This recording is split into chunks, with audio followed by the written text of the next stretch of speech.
Coonoor providence மகளிர் கல்லூரியில் ஓணம் விழா கொண்டாட்டம். கெண்டை மேளம் ஆடல் பாடல்களால் களை கட்டியது.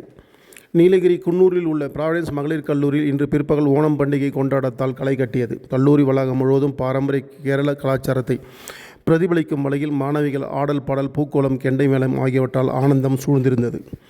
கல்லூரி முதல்வர் டாக்டர் ஷீலா தலைமையில் நடைபெற்ற இந்த இனிய விழாவில் கேரள மக்களின் பாரம்பரிய உடையான வெள்ளை சேலை பொன்னாடை அணிந்து வந்த மாணவிகள் மாவேலி மன்னனை வரவேற்கும் விதமாக பூக்கோளம் அமைத்து வழிபட்டனர். அதனைத் தொடர்ந்து கெண்டை மேளங்கள் முழங்க மாணவிகள் குழுவாக பாரம்பரிய ஓணம் பாடலுக்கு ஏற்ப நடனமாடினர். கல்லூரி வளாகமே ஒரு சிறிய திருவிழா கிராமம் போல மாறியது. இந்த இனிய நிகழ்வில் மாணவிகள் பல்வேறு நிகழ்ச்சிகள் நடத்தினர். குறிப்பாக கல்லூரி மாணவி நித்யபிரியா தனது இனிமையான குரலில் பாடல்களை பாடி அனைவரையும் கவர்ந்தார். மாணவிகள் தங்களின் கலைத்திறமையால் ஓணம் கொண்டாட்டத்தை வண்ணமயமாக்கினர்.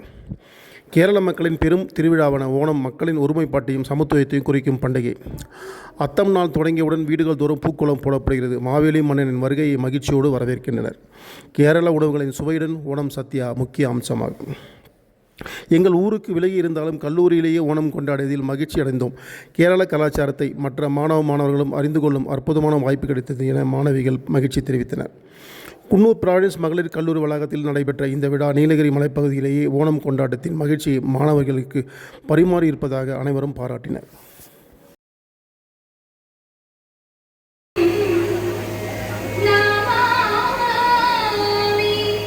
Vighne